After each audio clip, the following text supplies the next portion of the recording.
जय हिंद साथियों, success academy Katihar में आपका हार्दिक स्वागत है। आज का टॉपिक है हिस्ट्री। ओके गाइस, पहला प्रश्न है, निम्नलिखित में से किस देश की स्थापना 1971 में हुई थी? तो यह बांग्लादेश का हुआ था। आइए इसका डिटेल जानते हैं। 16 दिसंबर 1971 को पश्चिम पाकिस्तान से अलग होकर पूर्वी पाकिस्तान, जो वर्तमान में बांग्लादेश, एक स्वतंत्र देश बना।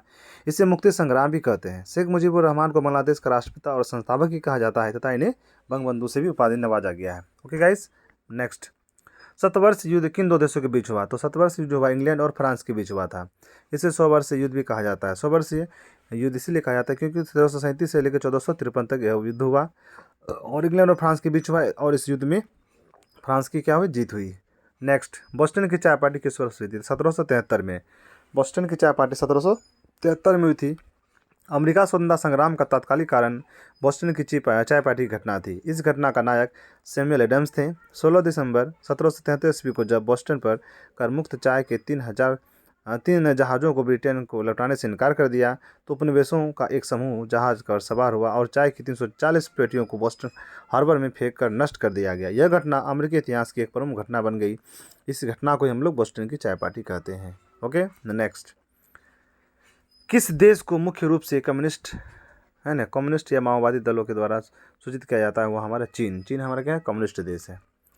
चीन जो है कम्युनिस्ट है, माओवादी दलों को शासित किया जाता है। चीन में राजनीतिक ढांचा इस प्रकार है कि सबसे ऊपर चीनी साम्यवादी दल, सेना और फिर सरकार का स्थान आता है। ठीक है, नेक्स्ट, वह क्रांतिकारी नेता कौन था जिसने क्यूबा में भूमि सुधार और साक्षरता में सुधार किया था? तो हमारा प्रश्न का आंसर हो जाएगा Fidel Castro. Fidel Castro. Fidel Castro Cuba में एक राजनीतिक और क्यूबा क्रांति के प्राथमिक नेताओं में से एक थे, जो फरवरी 1959 से दिसंबर 1976 तक क्यूबा के प्रधानमंत्री और फिर क्यूबा को राज्य परिषद के अध्यक्ष रहे। उन्होंने अपने शासनकाल के दौरान क्यूबा में भूमि सुधार और साक्षरता में अहम भूमिका निभाई। नेक्स्ट, उस अमेरिकी नागरिक आंदोलन कार्यकर्ता का नाम क्या है जिन्होंने प्रसिद्ध भाषण आई हैव अ ड्रीम दिया था? I have a dream, Martin Luther king. I have a dream के लेखक है मार्टिन लूथर किंग। ये भाषण कौन दिया था? Martin Luther king junior. ठीक है, तो यहाँ जो है आई हैव अ ड्रीम एक सार्वजनिक भाषण है जो 28 अगस्त 1963 ईस्वी को वाशिंगटन के जॉब्स और फ्रीडम मार्च के दौरान अमेरिकी नागरिक तथा आंदोलन कार्यकर्ता मार्टिन लूथर किंग जूनियर द्वारा किया गया था। इसमें उन्होंने नागरिक और आर्थिक अधिकारों पर आह्वान किया था। नेक्स्ट, अफीम युद्ध दो देशों के बीच लड़ा गया था। उन देशों में से एक चीन था तो दूसरा कौन सा देश था? तो ब्रिटेन। अफीम युद्ध ब्रिटेन और चीन के बीच लड़ा गया था। ठीक है, तो यह अफीम युद्ध ब्रिटेन और चीन के मध्य जो है 1839 से 1842 में लड़ा गया था। यह युद्ध चीन के छिंग राजवंश और ब्रिटेन के बीच अफीम के व्यापार सभी विवादों का कारण हुआ। नेक्स्ट, निम्नलिखित में से किसको आयरन चांसलर कहा जाता था? तो iron chancellor Otto von Bismarck को कहा जाता है। तो अनेक जर्मन भाषीय राज्यों का एकीकरण करके एक शक्तिशाली जर्मन साम्राज्य स्थापित करने वाले बिस्मार्क जर्मन साम्राज्य के प्रथम चांसलर बने। उन्हें ओटो वॉन बिस्मार्क के नाम से भी जाना जाता है। बिस्मार्क की रियल पॉलिटी और शक्तिशाली शासन की कूटनीति ने उन्हें आयरन चांसलर का पद नाम दिया। ओके गाइस, वाटरलू युद्ध किस वर्ष लड़ा गया था? तो वाटरलू युद्ध 1815 में लड़ा गया था। कब लड़ा गया था? 1815 में। वाटरलू युद्ध जो है 18 जून 1815 को बेल्जियम में स्थित वाटरलू नामक स्थान पर लड़ा गया था। यह युद्ध फ्रांसीसी सेना जिनका नेतृत्व नेपोलियन ने किया था, जिसकी अंग्रेज सेना जिसका नेतृत्व ड्यूक ऑफ वेलिंगटन ने किया, उसके मध्य हुआ था। इस युद्ध में नेपोलियन की पराजय हुई थी। नेपोलियन बोनापार्ट को बंदी बनाकर सेंट हेलेना द्वीप पर भेज दिया गया, जहां 1821 में उसकी मृत्यु हो गई। नेक्स्ट, बहुत इंपॉर्टेंट है गाइस 1815 वाटरलू युद्ध। नेक्स्ट जो है इसके द्वारा जो है 1509 ईस्वी में द्वीप पर विजय प्राप्त की थी। तो ये पुर्तगालियों के द्वारा, किसके द्वारा? पुर्तगालियों के द्वारा। भारत का वर्तमान पुर्तगाली गवर्नर फ्रांसिस्को डी है ना अल्मीडा तथा उसने ही वाटरलू पॉलिसी चलाई थी। 1509 ईस्वी में अल्मीडा ने संयुक्त मुस्लिम सैनिक बेरे को पराजित कर द्वीप पर अधिकार कर लिया था। नेक्स्ट, 1907 में किसको भूटान के वंशानुगत शासन के रूप में निर्वाचित किया गया था?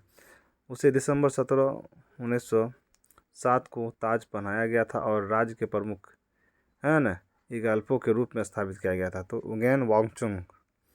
भूटान पर कुछ बिहार के एक राजा संगलदीप द्वारा शासन पर नियंत्रण कब किया गया था? 7वीं शताब्दी के आसपास में किया गया था। किस देश का स्वतंत्रता दिवस 4 जनवरी को मनाया जाता है? 4 जनवरी को म्यांमार। बर्लिन की दीवार को किस वर्ष ध्वस्त किया गया था? 1989, 1989। 1937 से 1453 तक 100 वर्षों से भी अधिक समय तक किनके बीच युद्ध चला था? इंग्लैंड और फ्रांस के बीच। 2005 में अहिंसक क्रांतिकारियों की जिस श्रृंखला ने जॉर्जिया, यूक्रेन, कजाकिस्तान एवं लेबनान में सरकारों को उखाड़ फेंका था वह है रंगीन क्रांति। द्वितीय विश्व युद्ध में दुश्मन की पनडुब्बियों को ट्रैक करने के लिए विकसित प्रौद्योगिकी कौन सी थी? तो सोनार। वांगचुंग वंश के कौन राजा भूटान राज्य के वर्तमान अधिपति सम्राट हैं? तो जिग्मे शेखर नामग्याल वांगचुंग। जिग्मे शेखर नामग्याल। श्रीलंका को किस वर्ष डोमिनियन ऑफ सिलोन के रूप में स्वतंत्रता प्रदान की गई थी? तो 1948। 1948।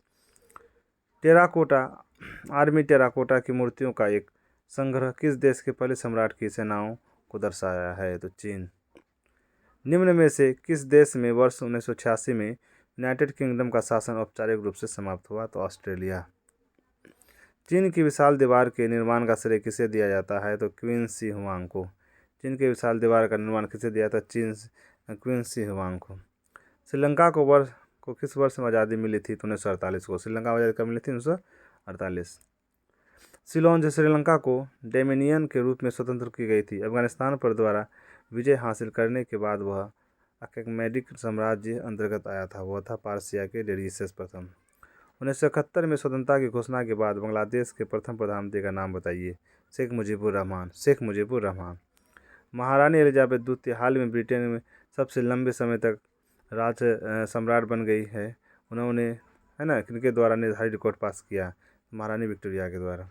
विश्व की तंत्रवादी देशों में से देश का संविधान सर्वाधिक लंबा विस्तृत संविधान है हमारा भारत का। श्रीलंका में अधिक संत लोग किस धर्म का अनुसरण करते हैं? तो बौद्ध धर्म का। फ्रांस की अंतिम रानी मैरी एंटोनेट का जन्म किस देश में हुआ था? तो ऑस्ट्रिया में। फ्रीडम ट्रेल एक 2.5 मीटर लंबा दर्रा है जो अमेरिका क्रांति को बेहतर तरीके से दर्शाता है। आपको यह प्रसिद्ध और ऐतिहासिक मार्ग किस अमेरिकी शहर में मिलेगा? तो बोस्टन। पॉल रेवरी ब्रिटिशों के विरुद्ध अमेरिकी क्रांति में लड़ने वाले एक देशभक्त थे। उस समय उसका नाम क्या था? जहां वह रहते थे और जहां उनकी मृत्यु हुई। पॉल रेवरी का घर अभी भी इस शहर में स्थित है। तो बोस्टन। स्वतंत्रता, समानता और बंधुत्व की प्रेरणा फ्रांसीसी क्रांति के दिन है। ओके गैस, तो फ्रांसीसी क्रांति जो है 1789 में थी, लुई 14 के शासनकाल में हुई थी। ठीक है। ओके गैस, अगर वीडियो अच्छा लगे तो लाइक करिए, सब्सक्राइब करिए।